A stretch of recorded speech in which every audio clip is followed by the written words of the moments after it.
All right, let's start with this week's lessons. So 64, 65, and 66 is what I'll be recording today.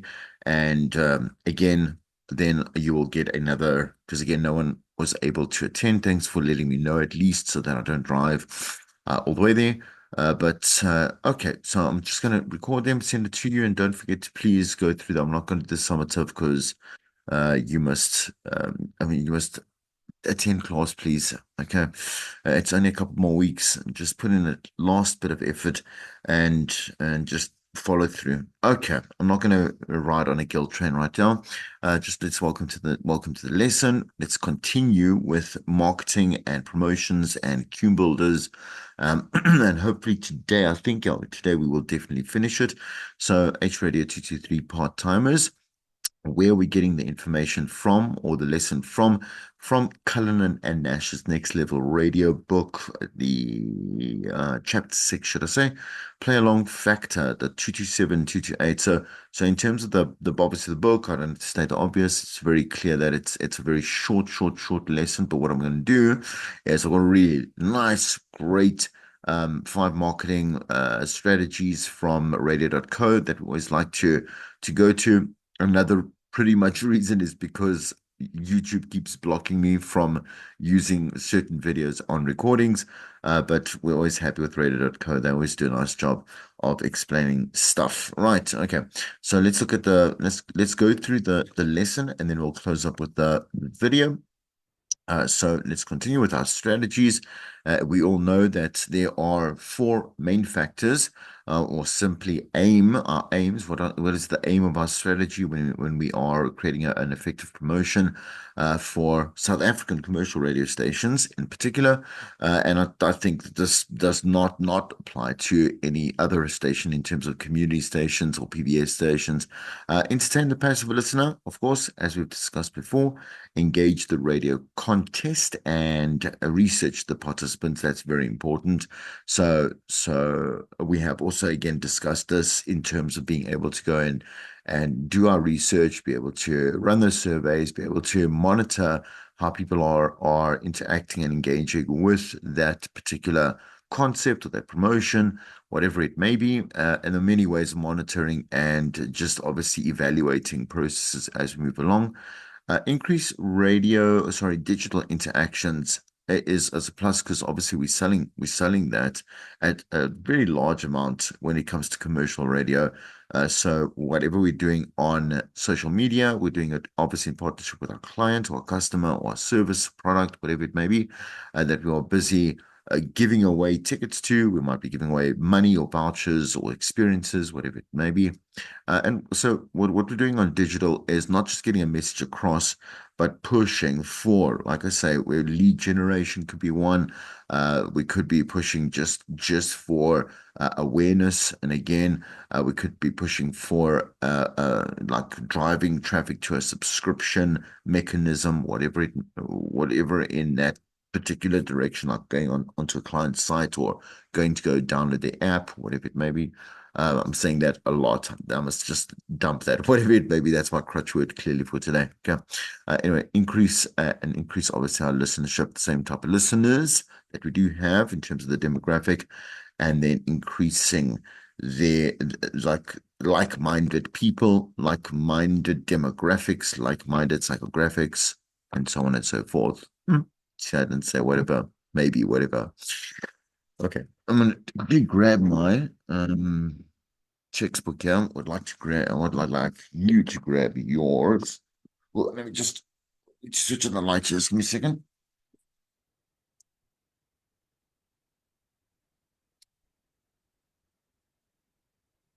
All right. Excuse me. I am back. Okay. Let's go to page 224. Um, 224. Let's go look at this example. 6C, 224. There. Okay. Nice long example. Uh, let's let's look at it, and then together I'm saying to you, so you would follow along. And then let's see at the like in terms of the case study XFM 2018, the ultimate cume builder.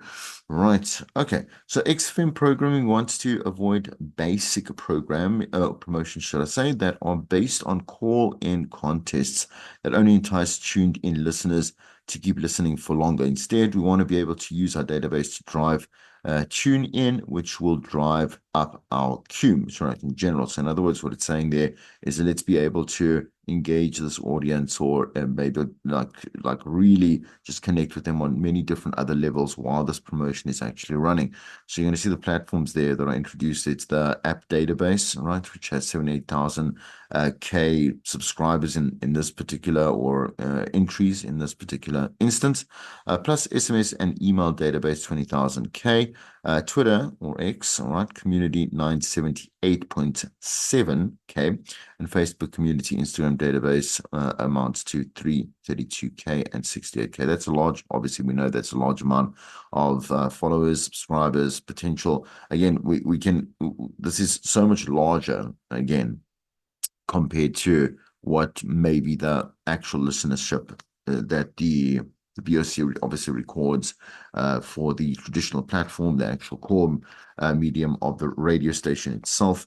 And we don't say, well, again, when we are selling this, again, trying to show like a peacock fluffs its feathers or displays its feathers.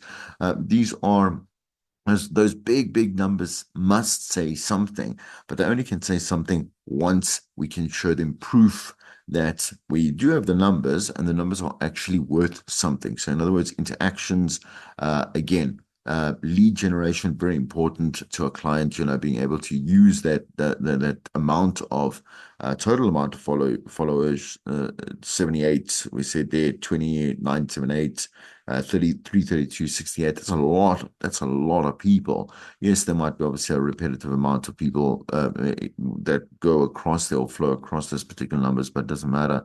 That's what a client actually wants, like all that access to. But also, again, it doesn't help having a lot of listeners or followers in this case, and they don't actually care about what it is that you post or promote or whatever it is create. So each week of the promotion, XM Programming wants to use one of these databases to push tune in by sending specific inside information to each database to give members of each database information on when to tune in and what to listen out for. So the aim is to get to listen. The aim is to get listeners to tune in at a specific time, which is okay.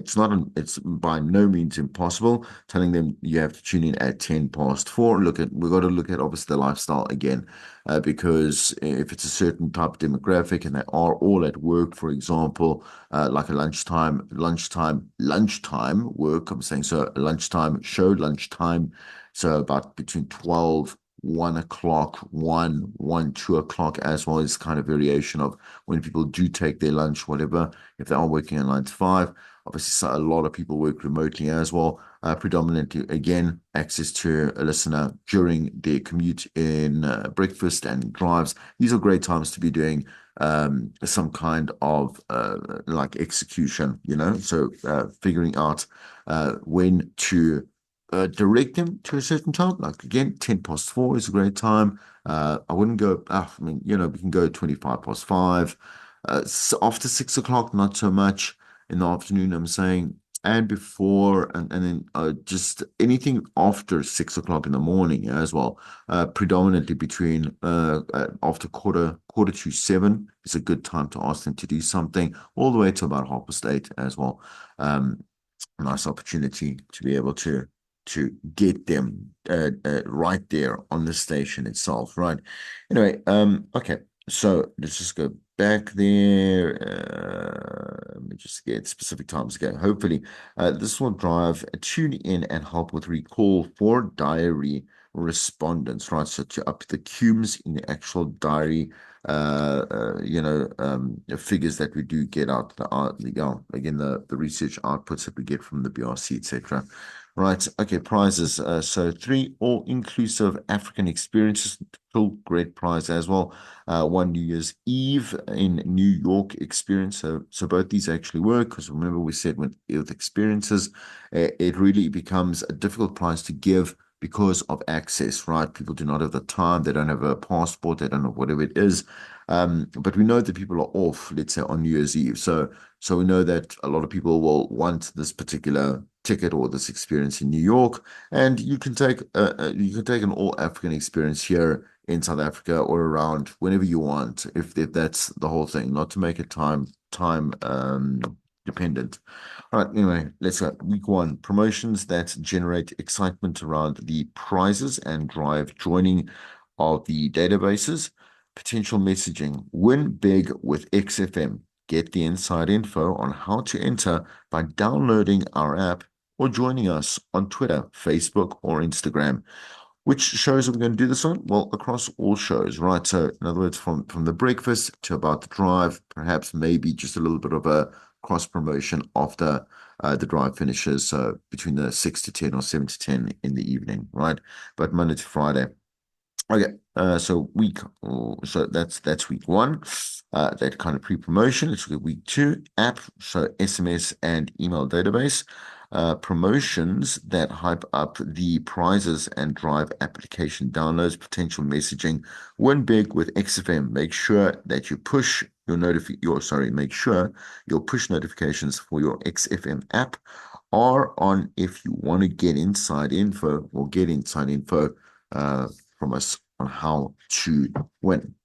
The mechanic XFM users will receive a push notification on the morning or day of the promotion, telling them to open the app competition page for details about the opportunity to win. And this message will detail what time to tune in and what time to listen out for, right?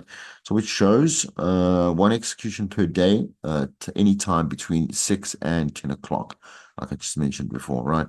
So the listener must wait for a specific comical or slapstick sound effect that they learned about during the digital clue. When they hear it, they must call in and claim their place in the draw. So this is really just like we're really reading them in here, making sure that obviously they get their name entered into that particular draw. The draw can be like a bunch of finalists. So if it's throughout the day, let's talk about, let's say 10 of them, 10 per day. Over a week, then 50 entries or whatever it may be. Right, one winner per day will be entered into the draw. Right, okay. So there, yeah, there goes my suggestion. But anyway, okay. So one winner per day. So the thing is that also it's unrealistic to expect the listener to be able to listen all day long just for this, right? So we're looking at it from the perspective of saying, okay, a listener is listening in breakfast or does listen during brunch or lunch or drive or even, like I say, the late night breakfast, right? Between 7 and 10 and so on, right? So they will have access to at least one opportunity to be able to hear that sound and then obviously, send through that particular SMS or their entry, I don't know, in whichever mechanism it says, yeah. What does it say there? They hear it, they claim their place in the draw, right? Okay, well, it's yeah, yeah. So okay, like I said, SMS, there could be a WhatsApp entry or it could be a digital one too, right? The Friday draw, right, says all finalists are placed in the draw and one name will be drawn. The winner will then either take the African experience or choose to get into the final week's draw for the the New Year's Eve experience in New York. If they choose the African experience, the presenters must draw another name. The individual drawn is then entered into the New Year's Eve final draw. So if they choose to be a finalist in the NYE draw, the presenters will draw another name. It's a bit repetitive, but this individual then wins the African experience as a obviously a sub prize, whatever it is, right? Consolation prize. No, what a consolation prize, huge, right? Okay, anyway, week three. So let's say looking at boosting the Twitter community. Here's the layout suggestion for that.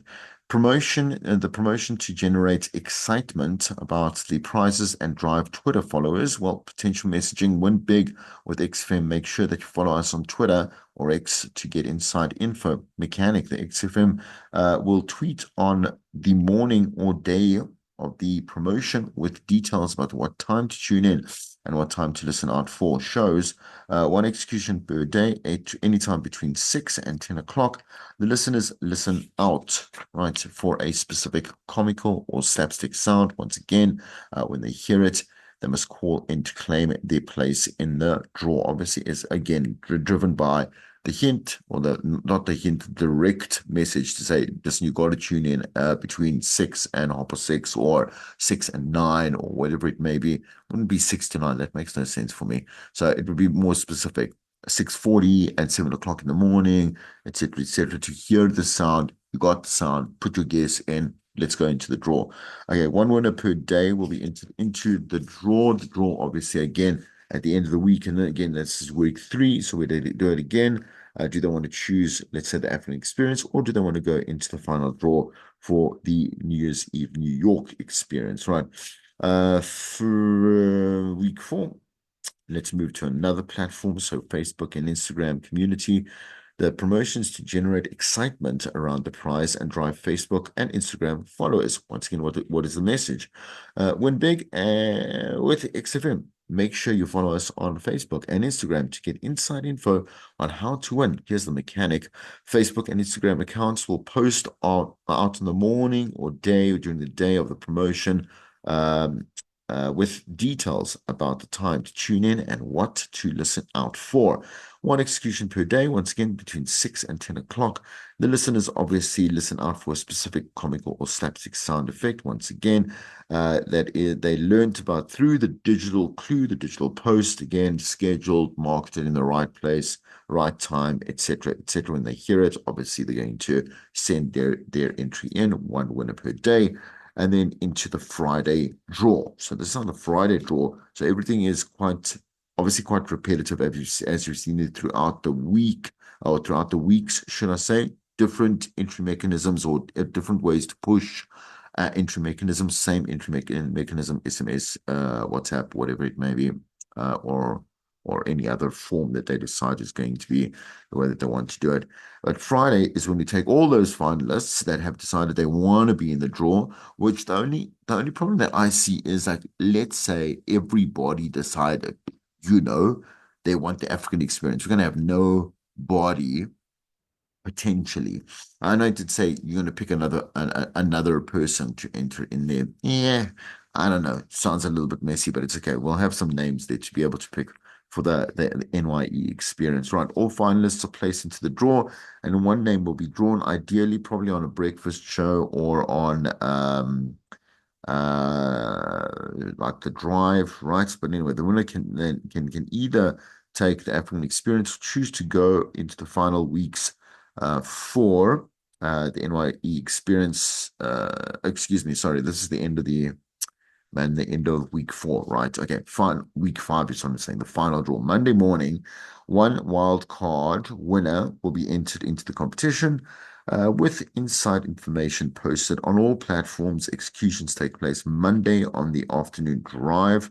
And then Tuesday morning, one of the four finalists will be the winner of the NYE, the New Year's Eve. Did I just add New York in? Did I just want it to be New York? No, it is there. Yeah. I mean, what a vibe, eh? Oh, what a vibe. Oh, like New York's my favorite place in the whole wide world, I think, besides Disneyland. But anyway, sidebar. Oh, what a vibe. Okay. Anyway, you can go and have a look at also this particular example here with Durex, right? Radio promotions. Okay, but I think you really do understand that's a really very it's a well structured, it's a really planned out to the T. I'm saying from your book. And I'm quite sure that you do understand what's going on. All right, the play along factor. Another factor to keep in mind is to strive to increase the play along factor. So to keep that person, I'm saying that type of person, that listener, to continue wanting to take part in this particular competition. Maybe they didn't get through in week one, week two, week three, week four, but want to try again in week five. They've got to feel as though, like I say, we did that kind of like wild card entry there. And I've explained before that we do spikes in competitions. Let's say it's with money, for example. We might be so we normally give out 10,000 bucks every single execution, right? But in this particular execution, in week two, day four, we're going to give out 50,000 rand. Ways to keep people interested and know that at any one point this could be a normal situation that they win. For example, 10 grand ain't bad for nobody, but it will also be, wow, okay, check it out. Like this is 50 grand that I'm going to be playing for. So I'm going to enter more and I'm going to still continue to enter. Anyway, but again, remember, passive listener must also be able to join and enjoy the game as well.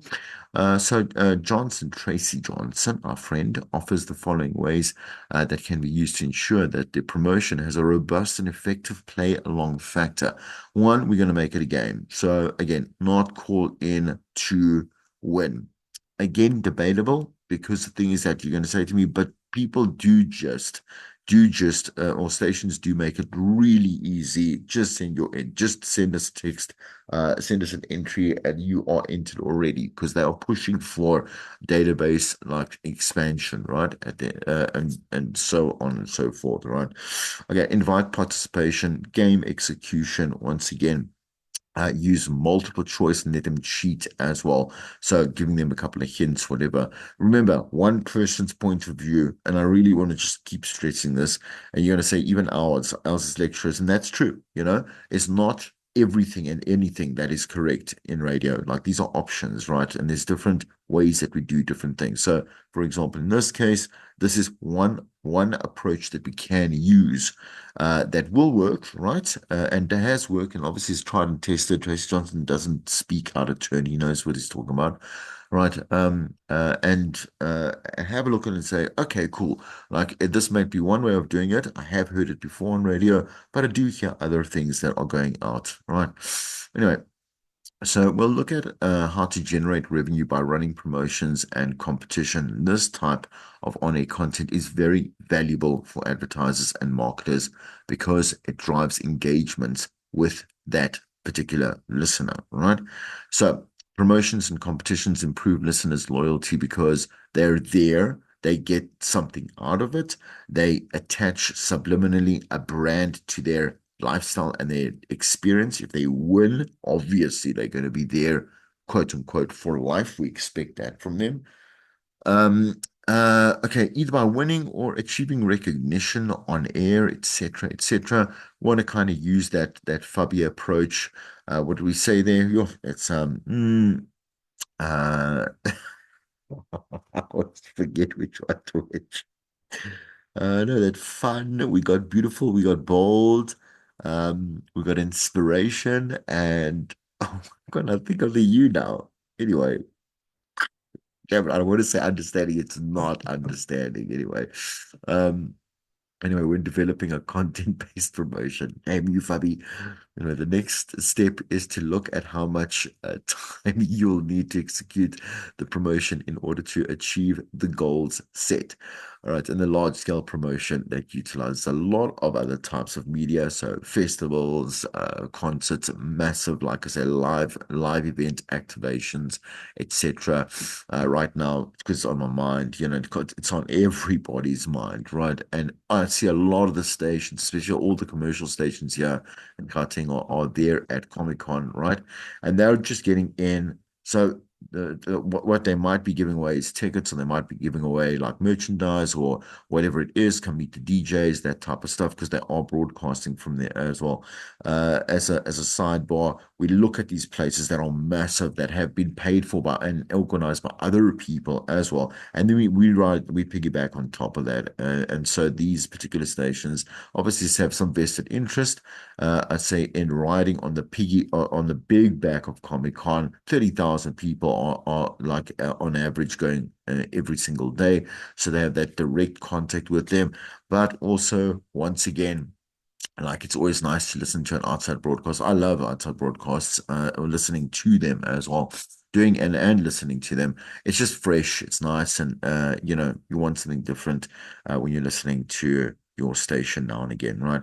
Anyway, so like in this particular case, it's another type of media festival. They could be giving away, like I say, certain prizes, or could be lining them up from like pre-planned it quite a far way in advance to line up with something that is happening on air as well, etc., etc. So, for example, meeting a famous person, or again getting yourself clear like cold hard cash, but this time we're going to give it to you if you do attend Comic Con or whatever it is, and you can identify, I don't know, three superheroes and bring them to us, that type of stuff. Okay. And for them to have enough time to actually pay for those tickets. All right, for smaller promotions, prize giveaways, or talent appearances, you can build 2 or 3 weeks into your plan, and this will be enough time to create hype and ensure that the giveaway moment is exciting. It is a good build up, and it was worth it for the listeners to go on the ride with you. So each promotion needs to be linked to how much advertising revenue it will generate. Okay. So what is that particular person? Once again, we're going to put in this amount of work. It's fine. So it's not cutting corners. If you are clever, you don't have to spend a lot of money, and still make a good net profit from what it is that that particular client is giving you for a particular promotion. But if you do have to spend a little money, you got to look at, let's say, well, I mean, at the end of the day, how am I as a station am able, should I say, to make money out of this? And also, but more important, really more important, how is the client able to look at a direct, let's say, key performance indicator, KPI, or again, a return on investment that might obviously show or rear its face a year down the line, or whatever it may be, right? Okay, because we have discussed before as to why we do not promise a return on investment to clients when we do promotions, advertising, sales, etc., right? We're just a platform, quote unquote, that they can just share what they want to. People are not interested, quote unquote. Again, I really must use those quotes because they are important. Then, well, it's not really our fault. We did try our best. They did also approve it. I'm saying the client, and we went forward with it. But yeah, ideally, we want to be able to look at a KPI and say, has this KPI, which we've defined previously, I'm saying to in the pitch and in the proposal and in the plan, worked for, or has been met. 2,000 new followers, 50 new subscribers, whatever it may be, right? Every promotion should have a price tag attached to it for the client. No amount of detail is too much in the plotting of a promotion, and every on-air moment should be planned out with checklists. So this ensures that the promotion goes according to what was promised to the client, and they also don't say, well, you know what, in the middle of the promotion, can you please do this as well? And extra, extra, extra, extra. And they're only going to pay us a certain amount of money that we've decided, okay, we've agreed on that particular contract, or, that agreement. Again, it's a contract at the end of the day. Okay. Anyway, when it comes to competition packaging, once again, we look at pre-promotion, pre-competition, on-air promotion, so the current, and then post-competition promotion. So with, again, pre-competition, we have discussed this before. How do we tease and how do we build up that hype? Obviously, on-air promotion, and again, that kind of subsidiary content that we do create around that. And then post-competition, let's look at those winners. Let's look at the experiences. Let's look at like a roundup, that type of stuff, right? So here's the breakdown of each.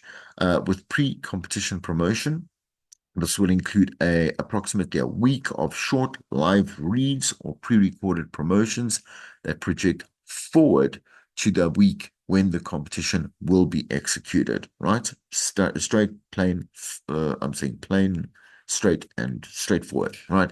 So this builds the audience up to listen out for the competition, tells them what time, what show, what's going to be happening, and gets them ready, right? So they know, all right. And participants to be pre-screened. So if they do have to do like a bit of an entry mechanism, we can check either the right age, the right gender, I suppose, the right type of demographic that represents our target audience, that type of stuff. We'll say, okay, look, because we want uh, a, a particular client is going to say, I would like, and my product only services maybe woman or woman of color or whatever it is. We don't want to get now, let's say, a white male as a finalist. That makes no sense, right?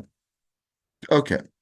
Every competition moment is also pre-screened to keep the content flowing, excuse me, and to ensure that participants are ready to apply or to be able, ready and able to participate. So callers are pre-screened to prepare them for how it's going to go, like when they are called and are put on air. And so there isn't any confusion. It runs smoothly. The client is happy. Obviously, the passive listener is happy. And obviously, the active listener in this case gets it and gets through it and can qualify or can win, right? Certain products and services require radio stations to pre-screen people for the validity and legitimacy. So, for example, if you do need to be 18, or you do need to be in the country, or you do need a passport, etc., right? So ensure that you have secured prizes before you begin the competition and confirm prize will not expire or change or become unavailable, right? Okay, on a promotions, the actual week of the competition, the DJs must make it come to life because that is their job as a mandatory. It's not up for debate. So it's not like, oh, could you possibly, or well done, pat on the back for doing a great job. This is their job. So they need to go on there, make it fly, like be better than what is expected from them. Really, really, again, just do the proper execution, great delivery, and let it run and be clear and done so that we do not have any recall from the client and not confusion from the listener as well, right? As well as also maybe the listener being like, this is boring or this is stupid or whatever it is, right? And it all fell back on the responsibility of that presenter. Anyway, promotions should be running on air to encourage people who've entered unsuccessfully to try again, right? Okay, it's easy. You can also be a winner, just like this person. They didn't do much, they just had to do that. And we are going to do another entry in about half an hour in the next show. Here, the competition entry process is also executed on air during the relevant shows. The on now, right, campaign period is usually supported by both the radio station and the client's social media and media platforms. Let's get post competition. So afterwards, we'd like to be able to highlight again certain areas of what was really cool, the obviously the reactions. We actually take pictures of the people that are on the like have got their money in hand, or they've got this whole new wardrobe, or they've got, like I said, they're busy petting a tiger or whatever it is. I don't know. Right. We want to be able to make sure that we have that post production to make sure that the obviously people can see, wow, these guys won this great competition. How awesome is that? But more importantly, it's for the client, right? So that the client has a longer longevity of like active awareness, right, between the listenerships or in within the listenership, so they can see, and it doesn't end with just what happened on air. So that kind of rounds up what is over here. Post competition promotion should last a few days after the competition closes. I personally think, again, maybe a certain experience is going to happen maybe a month later. Like we give away a New Year's Eve one, for example. ideally somewhere around November, because if they don't have a passport that's valid at the moment, they can get it. Also, we wouldn't really consider you a finalist or whatever it is if your passport isn't valid, but we would like we would like it not to die down, the hype to die down, and it to be old, right? Content. So we wouldn't do it too far ahead or too far afterwards. I'm saying too far before. I'm saying the competition execution, and then too far after. I'm saying the post-competition promotion. But it could be a little longer than a few days, right? So this ensures that any listener who did not listen at the same time every day are aware that it has ended. Okay, the promotion can also be covered on a website, social media, definitely, so you can cover again all your tick or what is it? Tick all your check boxes, cross all your T's, and dot all your I's. Throughout all three phases, there'll be a generic 30-second spot that will run, as we said. So we've looked at, let's say, I'm sure we've looked at, yeah, we have looked at, and I've shared that as well. The breakdown of an example that I put together with a HBAR 330 and H radio 323s, right? Okay. And you've seen the rundown, the rollout, and the full brief of that competition, right? That was particularly for the Cotton Fest, right? So you would be able to see that when we are playing live, like when we are doing live reads or playing an advert, the script is there, whatever it is, it's part and parcel of the strategy or the structure of, let's say, a rollout as it is. Okay, there's a summation there.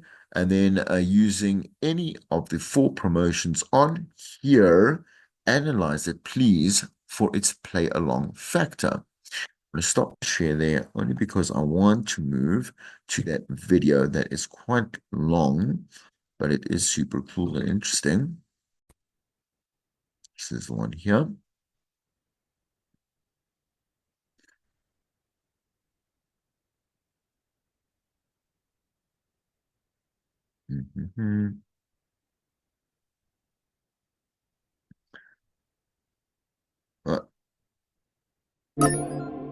Yeah.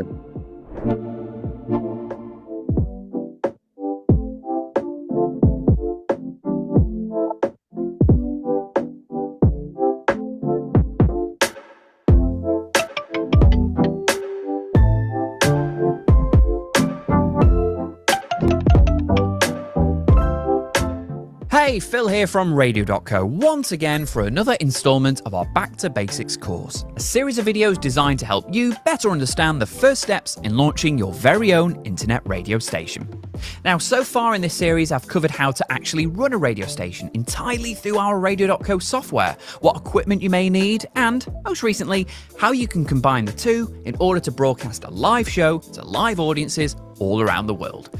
So if you followed all of that, then you're honestly right on the cusp of launching your own station. You have your equipment plugged in, you've built your shows on Radio.co, and you're about to turn your station on air.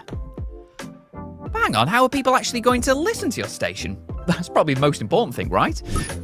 Thanks for checking out Radio.co on YouTube. If you want to see more kit reviews, of course.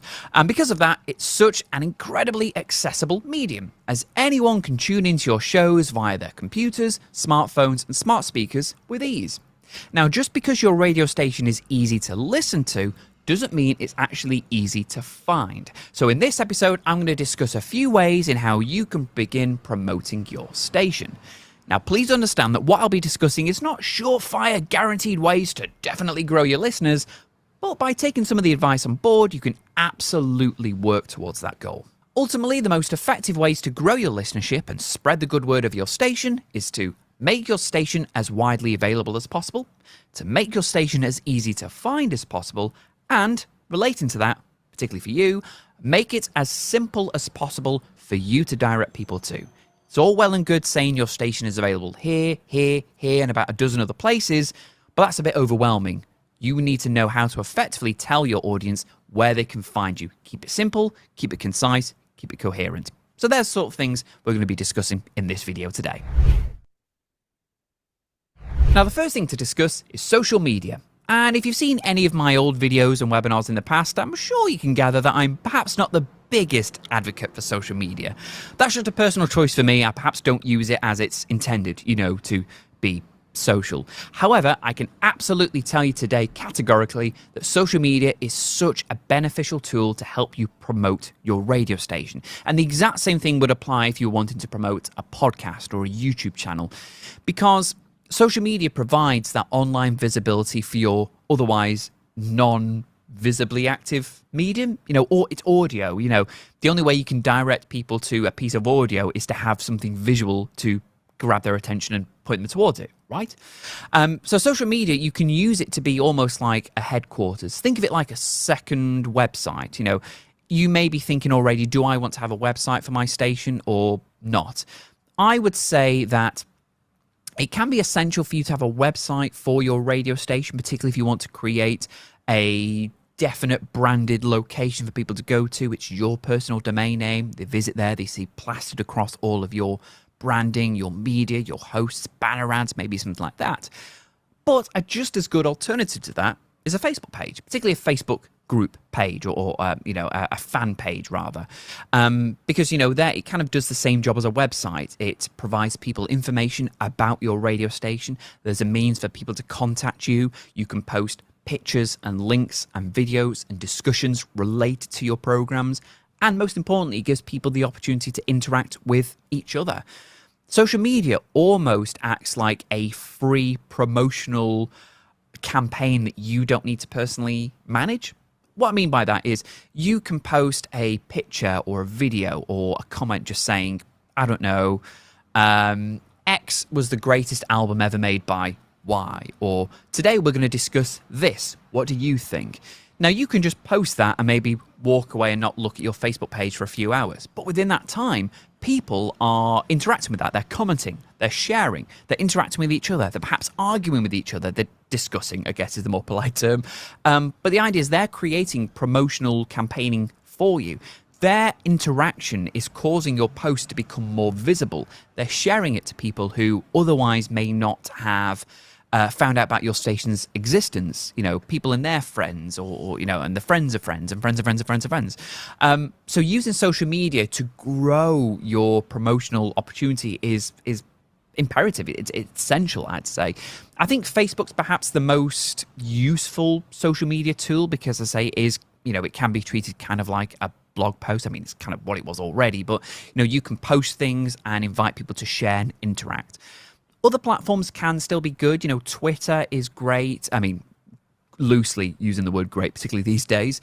Who knows what will happen? But Twitter can be good, again, just to do quick-fire interaction with people. There are certain hashtags that you can use that kind of get you involved in groups and networks to do with the radio. Like, as an example, in my podcasting days, I used to regularly use within Twitter the hashtag Pod and Family, for example, or Britpod Scene as a British podcaster, and things like that connect you to other networks, and people who are using the same hashtags are looking for you to help you promote. So again, Twitter's good for people to share and spread the word of your station. Other platforms, I guess, are more geared towards more visual means like Instagram or TikTok and things like that. And again, I'm not on board with those platforms at all. I have no personal need for them. But Instagram and TikTok can still be hugely beneficial, even if they are completely new to you. Instagram, all visual based, of course. You can just post images of your logos or a photo of you having a good time or a photo of a host that you're going to play, an album artwork. And again, the idea is you're using that platform to attract people to your otherwise unattractive medium. Again, a link to a radio station. It's not really clickbaity enough for you. You need to have something to attract their attention. And TikTok, it's particularly, obviously, it's more geared towards younger generations. So even if you think that your discussions or your music that you're going to play is not geared towards a younger audiences, I think you'd be quite surprised. I'm in my 30s, but I'm hugely into a lot of 80s music, because I'm sure a lot of people are my age and younger are perhaps, but I love my 80s music. I listen to a lot of modern music inspired by 80s music, and I listen to, bit of a guilty pleasure, I like to listen to a lot of like music from the 40s and 50s. You wouldn't necessarily think that's the sort of thing I'm potentially into, but if I see on Instagram or TikTok a station that is doing a clip or an image related to that, I'm going to listen, even though you don't think I'm your intended audience. I happen to have found it because I'm active on social media. One thing I would recommend, I'm going to touch on this a little bit more later in this episode, but is you want to create content for these social media platforms. It doesn't, when I say you have to make a video on TikTok or Instagram, it doesn't have to be a 10-minute epic or something where you're specifically writing down and planning and creating and shooting something. It just needs to be something that's quick form, 10 seconds or something. You don't realize how beneficial just doing a 10-second to camera on your phone of just saying, this is the sort of things we're going to be playing. These are the things we're going to talk about. If you want to get involved, head to our website here or click this link here. That's all it needs to be. The trick with it, though, is to be consistent. So you can post a big post or a discussion thing on Facebook once a day. That's perfect. That might be all you need. Just do it once a day, every day. Keep it consistent so people know that you are an active account. So social media, if you, the big tip with it really is if you don't know how to use a particular platform, go out and find out how to use it. You only need to use it in the absolute basic way. After all, this is a back to basics course. You don't need to learn how to optimize your post to get the most clicks or interaction. Just learn basically how to use it. I've never been on TikTok. Well, I've been forced to go on TikTok by a certain company. But I've never used it for personal use. But if I wanted to use it, I'll find out. I'll ask Rowan how to use it and to help promote my podcasting or my radio station. So social media, it may infuriate a few of you. Some people might not be on it, but it can be hugely beneficial to just use it in its bare basic tool. So social media, great way to make your station as available as much as possible. Another option is directories, or specifically internet radio directories. Think of them like Spotify, but it's for radio stations. People go to these directories specifically to listen to internet radio and maybe get recommended other radio stations that they can listen to based off what they're listening to. Again, just like how Spotify or Apple Music might work. As for more notable ones, TuneIn might be the one that you've heard of first. It might be, you instantly know what that is, or you're asking yourself, how do I get invited to TuneIn? TuneIn is probably the most well-known directory. It's been going probably one of the longest. It's available, all over the world. And a lot of radio stations that you perhaps listen to already, you're actually, through smart speakers especially, they're probably streaming from TuneIn, so you're listening to, to it through a third-party means. Now, the only problem with TuneIn is a few years ago, they stopped accepting submissions, and then they suddenly opened up the doors. I think it was earlier this year or late last year, and they now charge about, roughly, it works out over the course of a year, about $1,000 a year to be listed with them. They're also capping, at least at time of recording, on countries that are allowed to submit stations to them, like it might still be North America, again, at the time of recording. If you're outside of that country, you can't submit to them. Frankly, they just make it difficult and expensive to submit to. However, it's not the be-all or end-all. You don't have to be on TuneIn. There are other platforms like Streamer, which still sees, hundreds of thousands, even millions of people using it every week to listen to radio. Radio Garden is another one, that's hugely popular. It has its own app, and it actually pinpoints stations around the globe. You can scan around the globe and find stations maybe that you'd never heard of that are next door to you. So the idea is, there are dozens and dozens of directories you can submit to, and we have a guide actually of about 40 or so different directories you can submit to. Most of the time, they are incredibly easy to submit to. You may have to wait 24 hours for it to appear, but often it's just a case of copying and pasting your radio.co radio link onto it, create a profile, and there we go, bosh, you are on there. It can be helpful to submit yourself to pretty much every directory you want to. There's no harm in doing that. Submit to all 40 of them. But understand that you don't need to tell people, list all 40 locations that people can find you on. That's a bit overkill. List Streamer, Radio Garden, maybe another one that's a bit more niche, specifically, to what you are broadcasting about. And, and that's it. But it still can't hurt to submit to them, because there are people who are quite stubborn and will only reside within certain directories for all of their radio needs. So submit to all of them, because, you still may find a small drip of people coming through based off that. So directories, they're free, they're easy to do, if you avoid TuneIn, that is. Another one, of course, which is a very, very beneficial, particularly if you want to expand the keyword is the efficiency. Of course, you want to make your station more accessible, but you also want to make it as efficient for people to connect to and continue listening. If it's easy to connect to, people are going to be listening to it for a lot longer. What I'm talking about is mobile apps and smart speaker skills. Now, they are two things that we can create for you within radio.co. So if you do subscribe to our platform, you will have the option to create your very own custom mobile app for Android and iOS and a smart speaker skill for Alexa devices. Now, the reason why these can be incredibly easy is because, particularly where mobile apps are concerned, the chances are, I touched on this with the social media thing, is that chances are a lot of people who are finding out about your station's existence is through their phones anyway. So they're scrolling through their phones, on Facebook perhaps, and if you put a post to say, this is my new radio station, Phil Radio, we're going to be playing XYZ, listen to our website here, or download our app. Even though downloading an app requires a bit more time, in terms of you've got to go on the Apple App Store, the Google Play Store, type it in, find it, wait for it to download, install it, open it. That takes a bit longer than click here on my website to listen.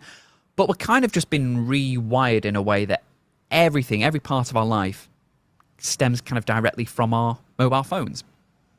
So, the idea is that it's just something that we are more likely to respond to because we want everything kind of embedded in the palm of our hands, our apps, our contacts, our messages. So if you tell people that you have an app, it's, figures have shown that people are more likely to respond to that. It's called a call to action. When you tell people, leave a review or go to our website to listen, get involved. That's you telling people to do something, a call to action. They're more likely to respond to a call to action if you are asking them to download an app because, as I say, they're likely on their phone already when they find out about your station's existence. So the fact that they can just download an app, open it up, they're more likely to do so. So you may see a huge increase in people listening from mobile apps.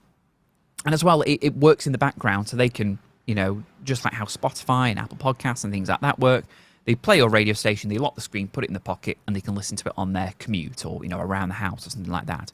Smart speakers as well have become almost the new old radio, the device that sits in the corner of your room, every room sometimes. And, people don't even need to lift a single finger to listen to it. It's just instantly connecting and streaming. And in the latest results, in the radar results here in the UK, and I think there's Nielsen reports, I think, is it in the US? I may be wrong, probably am. But it's seen over the last few years a absolutely huge, increase in how people are listening to radio. It's online radio, specifically through smart speakers, because it's just so easy. Hey you! Yes you! Did you know you can start your very own radio station right now for free? Yes, for free! Simply click the link in the corner to start your 7-day free trial today. Amazon Echo devices are more available than ever. They're always releasing new models. And if you are just telling your, Alexa play Phil FM radio, then Alexa's going to, because, it's a direct skill line to your, coming to your radio.co account. And the ease, if they can just say, listen to your radio without lifting a finger, without looking at something. You don't even need to look at Alexa, just tell her to do what you want. And that's it. They're likely to listen to it longer because the speakers are situated in the different rooms that they're just chilling in and residing in. It just adds to the efficiency. It's easy and efficient to listen to a radio station from a mobile app or a smart speaker. So although they do cost additional charges, of course, it's something that you really need to seriously think about to really open up how easy and accessible your radio station is, because that's what it comes down to. Make it as efficient and available and accessible as possible. Something a bit more, it's not really niche, it's something to consider is, particularly if you're going down the community radio route, you want to make yourself present at local events. And it means you don't need to go to absolutely everything, town hall meetings and stuff, but, go to, if there's local fun runs or charity drives or, just, where people are making an appearance in, make your radio station available there. Beauty of internet radio, as I've said before, is that it's portable. You don't need a studio with you. As long as you've got an internet connection, you have your radio station with you. You could go to a local event, a charity drive or a market or something like that. As long as you've got connection to Wi-Fi or mobile data, set up shop, put your laptop on your lap or on a little table, Some apps let you use your mobile phone as a microphone, or bring a little microphone with you, plug it in, connect to the internet. That's it. You are now broadcasting live from that event. It can be as easy as that. Make your station present. Talk to people at this event. Make it seem like you are live on the scene during this big event or this local drive. And if you want to make more of an effort, get things like banners. Things that really sort of pull out, advertise the name of your radio station, where people can get in touch. People always ask me, are flyers a good idea for promoting your station at local events? And yes and no, mainly because you want people to leave with something to do with your radio station. And it's all well and good you saying, here's a piece of paper, go to Phil Radio FM or download our app or whatnot. It's on a piece of paper. I can't interact with anything. I can't press it. So what you should do is an updated version of that is maybe have flyers that have QR codes that take people to your website where they can listen, or they take you to your iOS app or Android app or something like that. So if you have a flyer that says, Phil Radio FM, your local community station, we play XYZ. Want to listen? Download our app here, and it's a QR code. People just get the phone on it. That's it. And they're now streaming your station. Again, make it efficient and easy for people to listen to. And local events, particularly for a community-driven radio station, it shows that you are willing to immerse yourself in the community as much as possible. You can't be a community radio station if you just reside in your own home and don't involve yourself with the community, and making appearances like that, getting your name out there can increase your listeners. It can also maybe lead to business deals where you are getting sponsored or people are advertising on a radio station. The only way to get there is to make yourself visible and well known. So consider, local events. And kind of related on that is it's great that your radio station is available globally. People can listen to it all over the world. But a global radio station is difficult to market. It's great that people on the other side of the world are listening, but why not focus all of your promotional efforts on the local area? It's great people on the other side of the world can listen, but my focus is on my community, my area. And again, it's just an easier thing for you to market if you know who your audience is because you live amongst them. And then the last thing really to cover is to do with something I touched on before is, kind of two things, video and on demand. So video can be very beneficial for social media, particularly as it gives that visual aspect of your radio station to help drive interest in things. But it's also can be helpful to attract audiences that maybe reside on platforms that aren't geared towards specifically radio. An example of this is me and Rowan did a fantastic chat last year about using video for your radio station, and how although we might grumble going, oh, video's not radio, it's true. But video is a hugely complementary, beneficial tool for radio stations. Think of it like this. There could be people that could absolutely love your radio station. They love the music you play, the topics you talk about. However, they get all of their entertainment from YouTube. That's the only platform they go to. They don't go to anywhere else. They just consume YouTube as their main diet of entertainment and news and music. So you need to attract that audience, because if they know that you exist, they might go to your website, or they may listen to your radio station or download your app. So, there are ways that you can create video content just to promote your station, or why not film yourself doing your radio station or stream it directly to YouTube as well. We're hopefully in the midst of having a tool that will help you stream directly to the likes of YouTube and places like that. But there are other ways you can do it through things like Restream and OBS. While you're broadcasting a show live as your radio station, you can just do a simultaneous stream to something that's a visual platform. Again, you're attracting attention. People, some people can consume media a bit easier if there's something to follow, to watch, to concentrate on. But again, it just means that you are attracting audiences from YouTube, grabbing their attention and dragging them to your station. Same thing can apply to on-demand, or specifically podcasting. A big question people ask me a lot is, what's the difference between a podcast and a radio station? There's no difference really, aside from a podcast is just a pre-recorded talk radio show. And therefore, a radio show is just a live talk podcast. That's it, essentially. Now, really, you should only keep your podcasts to be strictly talk-based, and the reason for that is because a lot of platforms like Spotify, Apple Podcasts, there are many others, As soon as they detect any copyrighted material built into your podcast or your on-demand content, they will remove it because they aren't licensed to broadcast that. They are under their own terms, but not you as someone submitting content to them. Even if you have licenses in place for your station, it does not extend to podcasts or interactive media, as they describe it as. So one ways that people are doing it, I know the BBC are big on doing this, and a lot of other platforms is they'll take their breakfast show, they'll edit out all the music, and they'll repackage it where it's just featuring all the talky bits, all the discussions that they had, the guests they spoke to, the jokes they made. They repackage that up and they make it as a BBC breakfast podcast that you can listen to on Spotify. Now, of course, that requires a bit of work for you to do, but it's absolutely worth the trouble doing it because, again, similarly to YouTube, there are people who only get their entertainment, their music and their podcasts specifically through Spotify. They may absolutely love what you're going to have planned on your radio station, but they're never going to find it because they just stubbornly reside within Spotify or Apple Podcasts and things. So you need to hook them in, you need to get their attention. So why not repurpose, recycle your content? Your live shows, you can record them through radio.co. If it's a talk show, why not record it, download it, upload it somewhere? Simple as that. Our sister company podcast.co can absolutely accommodate things such as that. And if you have a website, you can have your live radio player embedded on there and also a embedded playlist for your for your podcast, your on-demand content as well. Another platform you could use is Mixcloud.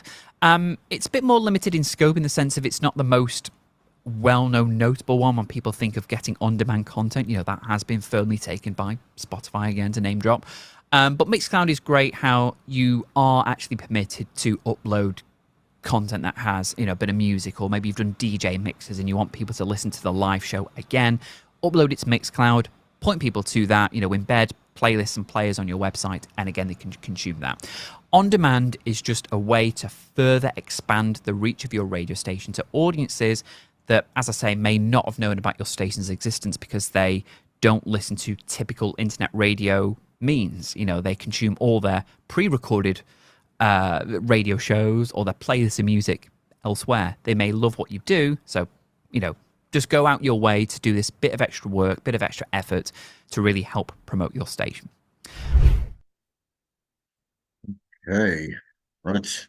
Very informative. Again, like love radio.co, and a lot of really great suggestions, tips, whatever it may be, etc., etc., etc. Okay, that's going to be the end of lesson 64, 65, and I will see you in lesson 66 for this week.